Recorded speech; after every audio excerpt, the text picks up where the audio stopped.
अस्सलाम वालेकुम। आज जो हमने चैप्टर डिस्कस करना है वो फर्स्ट ईयर केमिस्ट्री का 7 चैप्टर है थर्मोकेमिस्ट्री। तो हम थर्मोकेमिस्ट्री को डिफ़ाइन करेंगे, देन उसके बाद दो तीन टॉपिक्स जो हैं जैसे कि हमारे पास एक्सोथर्मिक एंडोथर्मिक रिएक्शंस और कुछ क्वेश्चंस को देखेंगे। देन उसके बाद स्पॉन्टेनियस और नॉन स्पॉन्टेनियस रिएक्शंस को हम डिस्कस करेंगे। तो सबसे पहले हम थर्मोकेमिस्ट्री को डिफ़ाइन करते हैं। तो थर्मोकेमिस्ट्री दो वर्ड से निकला है, ठीक है जी।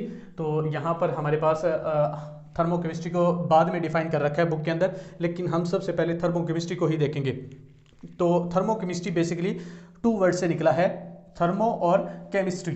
केमिस्ट्री जब भी आपके वर्ड जो है जहन में आएगा, सामने आएगा, तो आपके जहन में यही आएगा कि मतलब केमिकल रिएक्शंस वगैरह हो रहे हैं, ठीक है जी। और थर्मो का मतलब जब भी आ जाएगा तो मतलब क्या होगा कि टेम्परेचर से रिलेटेड होगा, ठीक है जी। तो मतलब क्या हुआ, इस अगर वर्ड को इकट्ठा पढ़ेंगे हम तो थर्मोकेमिस्ट्री का मतलब क्या हो जाएगा कि केमिकल रिएक्शंस अगर हो रहे हैं और उसके अंदर टेम्परेचर वगैरह जैसे हीट वगैरह जो होती है वो इवॉल्व हो रही है या एब्जॉर्ब हो रही है, उसे जो हम स्टडी करेंगे उसे हम क्या कहेंगे, थर्मोकेमिस्ट्री, ठीक है जी। तो केमिकल रिएक्शंस के अंदर क्या होता है कि हीट इवॉल्व हो रही है या एब्जॉर्ब हो रही है, उसे जो हम स्टडी करेंगे वो थर्मोकेमिस्ट्री के अंदर करेंगे। तो इस तरह आपने क्या कर लेनी है, डिफाइन कर लेनी है। तो वर्डिंग एज इट इज़ आपकी बुक में लिख रखी है, आपने वही तैयार करनी है। तो मैं वर्डिंग नहीं लिखूंगा यहाँ पर। उसके बाद है जी हमारे पास, हम नेक्स्ट क्वेश्चंस वगैरह को डिस्कस करते हैं, फिर आगे चलेंगे एक्सोथर्मिक और एंडोथर्मिक रिएक्शंस की तरफ। वाई हीट इज इवॉल्व और एब्जॉर्ब इन केमिकल चेंज। जब भी केमिकल चेंज होता है तो उसके अंदर जो हीट है वो इवॉल्व होती है, मतलब बाहर निकलती है, या एब्जॉर्ब होती है, मतलब वो खुद सिस्टम जो है ना एब्जॉर्ब करता है। वो क्यों एब्जॉर्ब करता है वो हमने देखना है, ठीक है जी। तो हीट इवॉल्व हो रही है या एब्जॉर्ब हो रही है, उस केस में हम देखते हैं कि क्या होता है बेसिकली। हाँ, जब भी केमिकल रिएक्शन होता है ना तो उसके अंदर दो ही चीज़ें होती है, या तो बॉन्ड मेकिंग होती है या बॉन्ड ब्रेकिंग होती है, ठीक है जी। क्या क्या चीज़ें हो सकती है, बॉन्ड मेकिंग, बॉन्ड मेकिंग हो सकती है, या दूसरी चीज़ होती है बॉन्ड ब्रेकिंग। तो बॉन्ड मेकिंग और बॉन्ड ब्रेकिंग जो है ना वो होती है केमिकल रिएक्शन के अंदर। अब जो बॉन्ड मेकिंग है उसे हम कहते हैं एनर्जी। एनर्जी जो है उसके अंदर इनटेक रिलीज होती है, ठीक है जी। एनर्जी जो है वो क्या होती है, रिलीज। और जो बॉन्ड ब्रेकिंग है उसके अंदर जो एनर्जी है वो इनटेक होती है, मतलब इंक्रीज, वो रिलीज, मतलब अब यहां पर रिलीज हो रही है तो यहां पर क्या हो जाएगी, एब्जॉर्ब होगी। क्लियर हो जाएगी बात।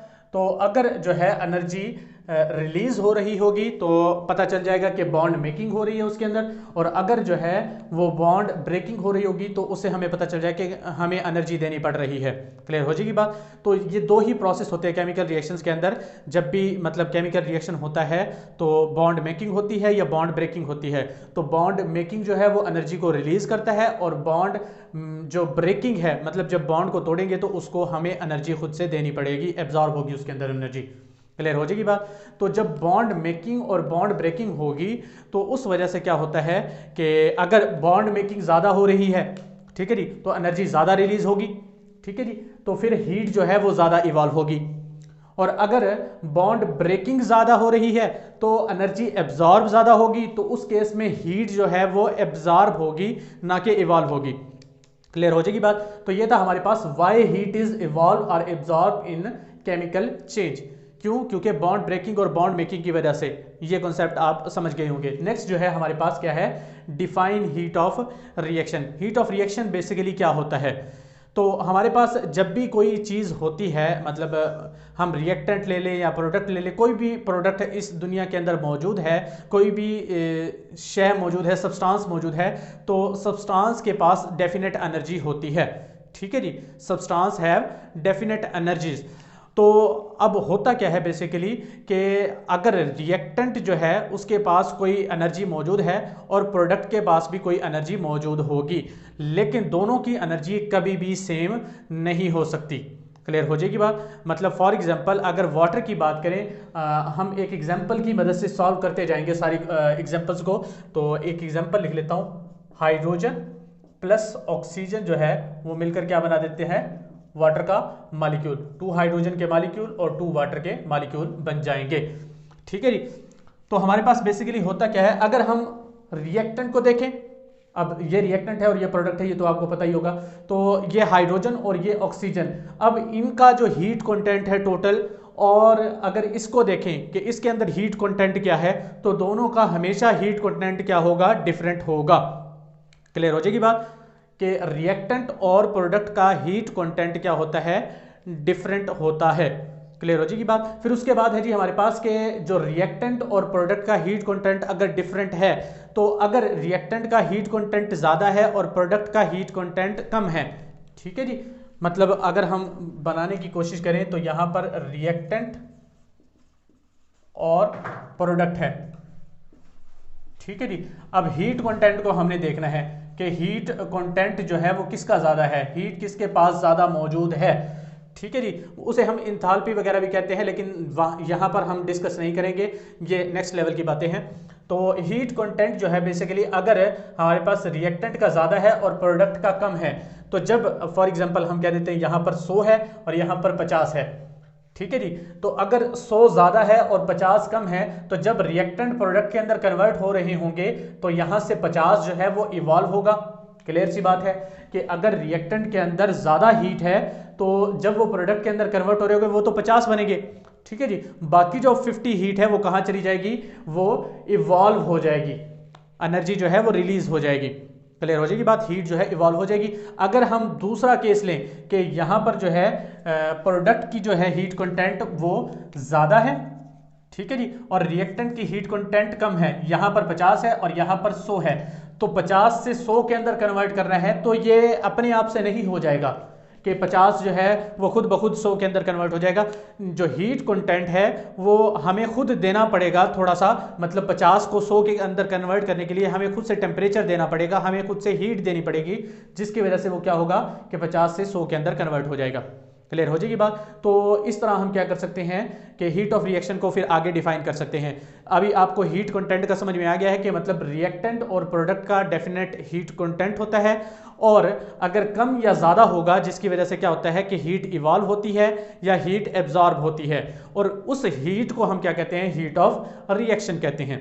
क्लियर हो जाएगी बात कि जो केमिकल रिएक्शन हो रहा है उसके अंदर रिएक्टेंट और प्रोडक्ट का हीट कंटेंट डिफरेंट है, और हीट कंटेंट डिफरेंट होने की वजह से आइदर वो इवॉल्व कर सकता है, मतलब अगर कम की तरफ जा रहा है तो हीट को इवॉल्व करेगा, मतलब खारिज करेगा, और अगर वो कम से ज़्यादा की तरफ जा रहा है तो हीट को एब्जॉर्ब करेगा, और वो जो हीट इवॉल्व कर रहा है या जो जितनी एब्जॉर्ब कर रहा है उसे हम क्या कहेंगे, हीट ऑफ रिएक्शन कहेंगे। क्लियर हो जाएगी बात। फिर उसके बाद है जी हमारे पास एक्सोथर्मिक और एंडोथर्मिक रिएक्शंस। आपकी बुक के अंदर कोई ऐसे डेफिनेशन नहीं दे रखी कि एंडोथर्मिक और एक्सोथर्मिक रिएक्शंस कौन से होते हैं, तो आपने जस्ट कॉन्सेप्ट को देखना है, और फिर एक्सोथर्मिक और एंडोथर्मिक प्रोसेस के अंदर होता क्या है बेसिकली हीट से रिलेटेड वो हम देखेंगे। तो एक्सोथर्मिक और एंडोथर्मिक ऐसा प्रोसेस जिसके अंदर एक्सो का मतलब होता है एग्जिट होना, ठीक है जी, बाहर निकलना। तो एक्सोथर्मिक ऐसा प्रोसेस होगा जिसके अंदर हीट इवॉल्व होती है, और एंडो का मतलब होता है इनटेक करना। तो एंडोथर्मिक ऐसा प्रोसेस होगा जिसके अंदर क्या होगा, हीट इनटेक होगी, मतलब एब्जॉर्ब होगी, ठीक है जी।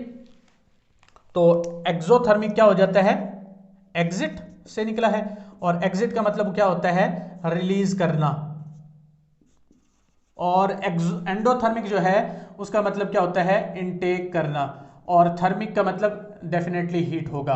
तो अगर वो हीट को या टेम्परेचर को या कोई भी चीज़ कह सकते हैं, एनर्जी को कह सकते हैं, तो अगर वो एनर्जी या हीट को रिलीज कर रहा होगा तो ऐसा प्रोसेस जो है उसे हम क्या कहेंगे, एक्सोथर्मिक कहेंगे।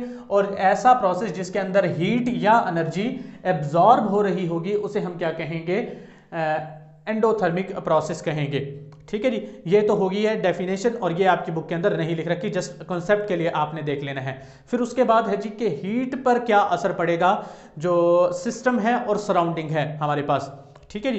तो सिस्टम और सराउंडिंग के लिए मैं एक छोटा सा है ना एग्जांपल दे देता हूँ आपको, कि हमारे पास फॉर एग्जांपल यहाँ पर जो है ना कोई भी चीज़ मौजूद है और इसके अंदर जो है ना रिएक्शन जो भी हो रहा है, तो ये वाली जो चीज़ है इसे हम कहेंगे सिस्टम, और इससे जो है बाहर वाली जो चीज है ये वाली, तो उसे हम क्या कहेंगे, सराउंडिंग।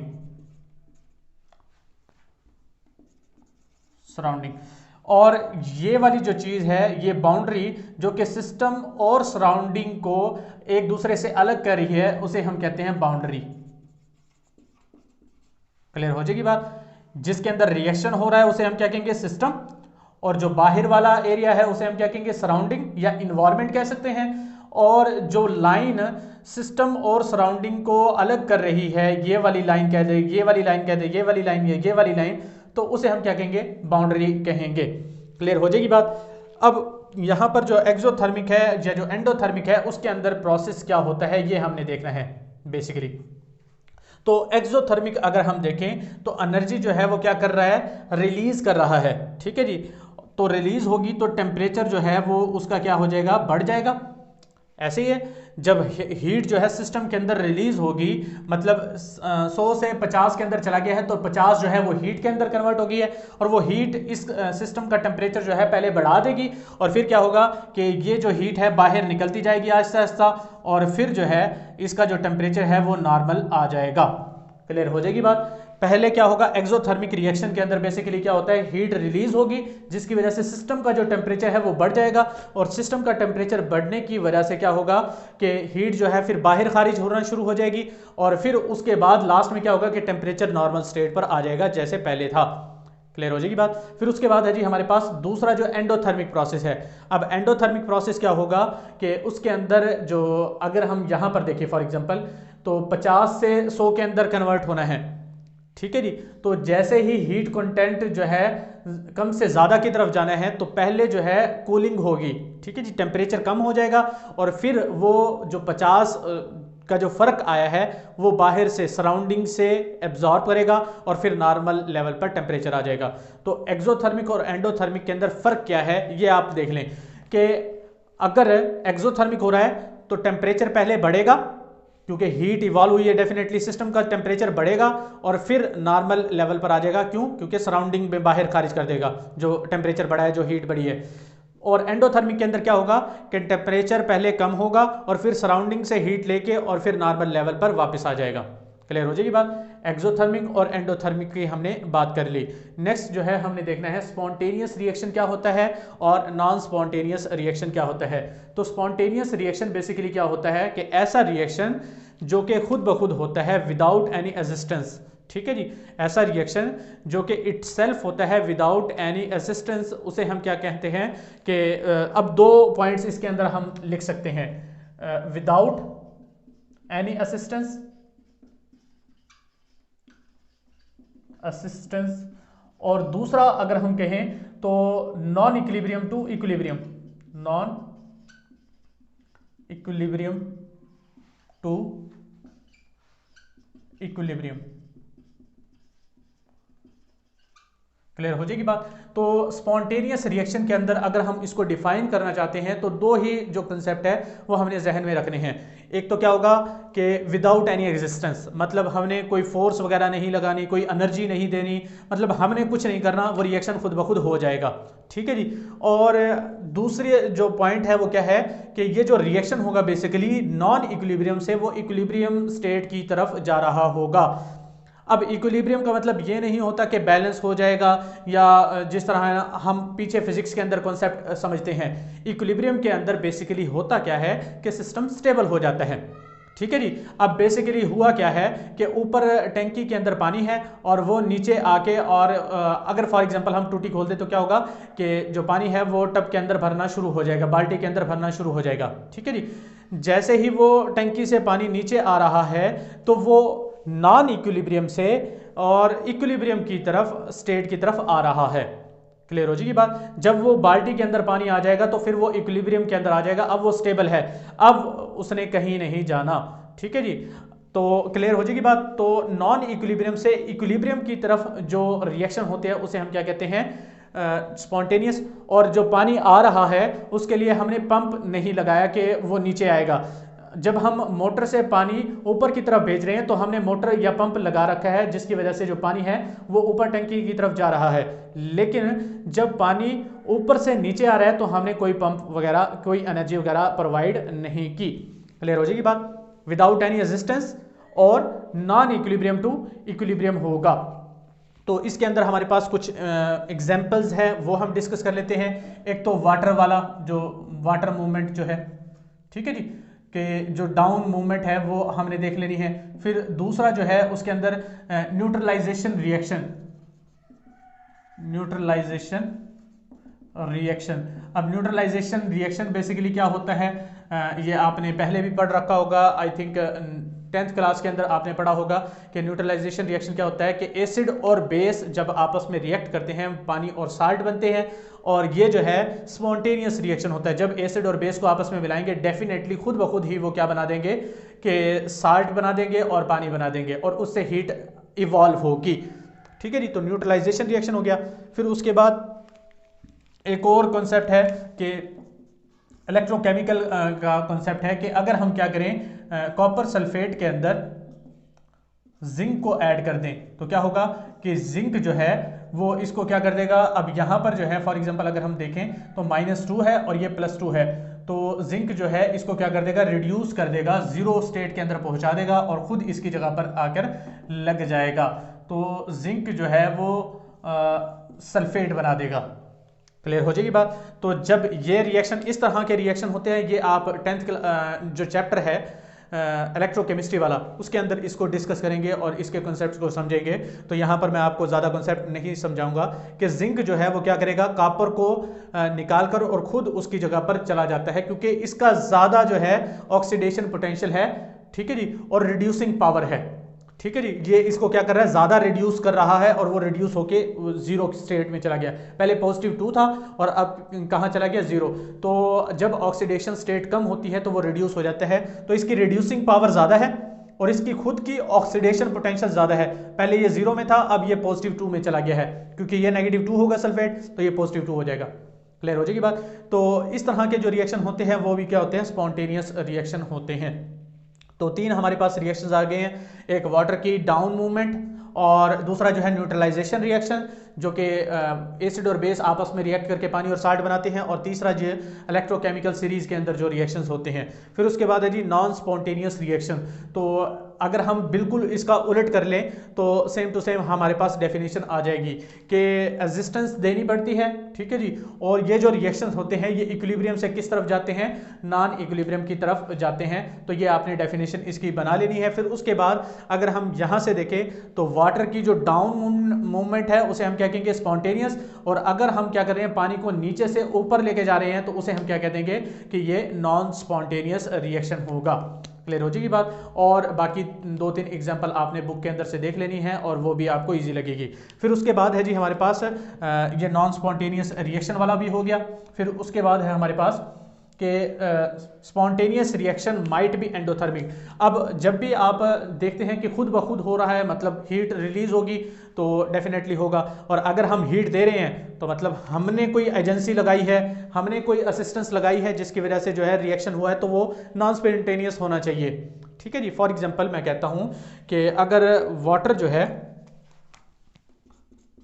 H2O लिक्विड स्टेट के अंदर से वो चला गया है कहां पर, वाटर जो है वो वेपर्स की फॉर्म में चला गया है, ठीक है जी, या गैस की फॉर्म में चला गया है। तो ये जो रिएक्शन है, अब इसके अंदर जो हीट है वो प्लस में होती है, ठीक है जी। फॉर एग्जांपल मैं कह देता हूं कि 41.6 किलो जूल पर मोल है। अब यहां पर अगर हम देखें तो इसके अंदर रिएक्शंस जो है उसके अंदर एनर्जी जो है पॉजिटिव के अंदर है, मतलब एब्जॉर्ब हो रही है। जब एब्जॉर्ब हो रही है एनर्जी तो इसका मतलब क्या होना चाहिए कि हमने कोई असिस्टेंस दी है। अब ये एनर्जी हम खुद दे रहे हैं ना, तो ऐसे रिएक्शन हमने कहा था कि जो खुद ब खुद हो, ठीक है जी। लेकिन यहां पर जो एनर्जी है ये हम नहीं दे रहे बल्कि सनलाइट से आ रही है, और ये वाला जो प्रोसेस है इसको कहते क्या है, बेसिकली ये जो लिक्विड से वेपर्स के अंदर कन्वर्ट होना, इसे एवेपोरेशन कहते हैं। और एवेपोरेशन जो प्लांट्स के अंदर होती है उसके अंदर वो खुद ब खुद होती है, वो सनलाइट की मौजूदगी में होती है। तो जितनी सनलाइट ज़्यादा होगी उतनी ही ज़्यादा एवेपोरेशन होती है और वो खुद ब खुद होती है। मतलब हमें कोई एजेंसी या कोई फोर्स हम नहीं लगा रहे या हम खुद से टेम्परेचर नहीं दे रहे, वो नॉर्मल टेम्परेचर पर, हर टेम्परेचर पर होती रहती है एवेपोरेशन। क्लियर हो जाएगी बात। फिर उसके बाद जो है हमारे पास ये सारी चीज़ें हमारे पास कॉन्सेप्ट हो गए हैं। अब एक्सोथर्मिक और एंडोथर्मिक के अंदर हम कुछ एग्जांपल्स को भी डिस्कस कर लेते हैं ताकि आपको मज़ीद इसके अंदर क्लियर हो जाए कि ये क्या होता है। एक्सोथर्मिक जो रिएक्शंस होते हैं जिसके अंदर हीट जो है इवॉल्व होती है, तो इवॉल्व जो होती हैं उसके लिए हम एग्जाम्पल लिख लेते हैं। कार्बन प्लस ऑक्सीजन, अगर कार्बन को ऑक्सीजन की मदद से वो क्या करेंगे, बर्न करेंगे, तो क्या होगा कि कार्बन डाइऑक्साइड बन जाएगा और इसके अंदर जो हीट है वो इवॉल्व होती है वो 393.3 किलो जूल पर मोल। ठीक है जी। और एक और अगर हम इसकी एग्जांपल देखें तो अगर हम वाटर को देखें H2 प्लस O2 जो है जब ये आपस में मिलेगा तो क्या बनेगा H2O, और जब भी मतलब ये बॉन्ड मेकिंग हो रही है तो मतलब क्या होगा, डेफिनेटली ये क्या हो जाएगा माइनस 285.5 किलो जूल पर मोल। ठीक है जी। ये माइनस के अंदर आया क्यों, क्योंकि ये जो एक्सोथर्मिक रिएक्शन होते हैं वो क्या होते हैं, माइनस के अंदर होते हैं। तो कार्बन और ऑक्सीजन जब आपस में मिलेंगे, कार्बन डाइऑक्साइड और हाइड्रोजन और ऑक्सीजन जब आपस में मिलेंगे, वाटर का एक मोल बनेगा, तो उसके अंदर क्या होगा कि 285.5 किलो जूल पर मोल एनर्जी रिलीज होगी। और कुछ ऐसे भी रिएक्शन होते हैं जो प्लस के अंदर होते हैं, जैसे कि एंडोथर्मिक रिएक्शन की बात अगर हम करें तो N2 प्लस O2, और जब ये जो आपस में मिलेंगे नाइट्रोजन ऑक्साइड बनेगा, और ये जो रिएक्शन होता है उसके अंदर जो हीट होती है वो क्या होती है, प्लस के अंदर 180.58 या 51 जो है वो क्या होता है किलो जूल पर मोल। अब यहाँ पर जो है वो प्लस के अंदर है, क्लियर हो जाएगी बात। यहाँ पर जो है माइनस के अंदर है और इसके अंदर क्या है, प्लस के अंदर है। तो जिसके अंदर माइनस के अंदर होगी उसे हम क्या कहेंगे, एक्सोथर्मिक रिएक्शन कहेंगे, और जिसके अंदर प्लस के अंदर होगी उसे हम क्या कहेंगे, एंडोथर्मिक रिएक्शन कहेंगे। क्लियर हो जाएगी बात। तो ये था हमारे पास कॉन्सेप्ट टोटल थर्मोकेमिस्ट्री के फर्स्ट 2 टॉपिक्स को हमने देखा है। तो हमारे पास सबसे पहले क्या है, थर्मोकेमिस्ट्री को डिफाइन करना है। थर्मो और केमिस्ट्री, केमिकल रिएक्शन के अंदर हीट इवॉल्व या एब्जॉर्ब को हमने देखना है। तो उसके बाद जो है वाई हीट इवॉल्व और ऑब्जॉर्व के मतलब हीट जो है वो रिलीज क्यों होती है या एब्जॉर्ब क्यों होती है, तो उसके अंदर बॉन्ड मेकिंग और बॉन्ड ब्रेकिंग का कॉन्सेप्ट जो है आपने बता देना है। फिर उसके बाद है जी डिफाइन हीट ऑफ रिएक्शन। तो हीट ऑफ रिएक्शन क्या होता है कि हीट कंटेंट जो है रिएक्टेंट और प्रोडक्ट का सेम नहीं होता, जिसकी वजह से क्या होगा कि जब भी रिएक्टेंट जो है प्रोडक्ट के अंदर कन्वर्ट होगा, अगर हीट कंटेंट यहाँ पर ज़्यादा है तो वो कम के अंदर जाते हुए हीट को इवॉल्व करेगा, और अगर यहाँ पर कम है तो वो एब्जॉर्ब करके और ज़्यादा हो जाएगा। तो इवॉल्व हो रही है या एब्जॉर्ब हो रही है, तो उस हीट को हम क्या कहेंगे, हीट ऑफ रिएक्शन कहेंगे। फिर उसके बाद है जी एंडोथर्मिक और एक्सोथर्मिक रिएक्शन। तो एक्सोथर्मिक जिसके अंदर हीट जो है रिलीज होती है, और एंडोथर्मिक जिसके अंदर हीट जो है एब्जॉर्ब होती है। फिर उसके अंदर हमने देखा कि सिस्टम का जो टेम्परेचर है वो एक्सोथर्मिक के अंदर टेम्परेचर बढ़ जाता है और फिर नॉर्मल हो जाता है सराउंडिंग के अंदर देकर। और अगर हम एंडोथर्मिक की बात करें तो टेम्परेचर जो है पहले क्या हो जाता है, कम हो जाता है, और फिर एब्जॉर्ब करके इनटेक करके और वो क्या हो जाता है, नॉर्मल टेम्परेचर आ जाता है। और फिर इसकी एग्जांपल्स हैं। फिर उसके बाद है जी कि स्पॉन्टेनियस रिएक्शन और नॉन स्पॉन्टेनियस रिएक्शन के हमने बारे में देखा है कि नॉन स्पॉन्टेनियस रिएक्शन की डिफाइन किया है कि विदाउट एनी रेजिस्टेंस होना चाहिए और नॉन इक्विलिब्रियम से इक्विलिब्रियम की तरफ जाएगा, और फिर उसकी 3 एग्जांपल्स देखी हैं। फिर उसके बाद नॉन स्पॉन्टेनियस की भी सेम टू सेम आपने क्या करनी है, डिफाइन करनी है। फिर उसकी 2-3 एग्जांपल आपने बुक से देख लेनी है। लास्ट में जो हमने देखना है वो क्या देखना है कि स्पॉन्टेनियस जो रिएक्शन है माइट बी एंडोथर्मिक, वो एंडोथर्मिक भी हो सकता है। डिपेंड करता है कि अब यहाँ पर जो है अगर हम देखें तो ये जो रिएक्शन है हालांकि एंडोथर्मिक है और फिर भी क्या है, स्पॉन्टेनियस है। तो जो रिएक्शन है वो स्पॉन्टेनियस होगा या नॉन स्पॉन्टेनियस होगा, वो इस चीज़ से डिपेंड नहीं करता कि हीट इवॉल्व हो रही है या एब्जॉर्ब हो रही है। मतलब एक्सोथर्मिक और एंडोथर्मिक को हम देखकर ये नहीं बता सकते कि रिएक्शन जो है स्पॉन्टेनियस होगा या नॉन स्पॉन्टेनियस होगा। उसके लिए हमारे पास कुछ और कॉन्सेप्ट होते हैं, हीट कंटेंट होता है, इंथाल्पी वगैरह जो है, फ्री एनर्जी का कॉन्सेप्ट, 2-3 कॉन्सेप्ट जो है वो हम नेक्स्ट क्लासेस के अंदर अभी डिस्कस करेंगे। यहाँ पर जो है बेसिक लेवल है तो यहाँ पर डिस्कस नहीं कर सकते। तो मिलते हैं इसी चैप्टर की नेक्स्ट लेक्चर के अंदर, तब तक के लिए अल्लाह हाफिज़।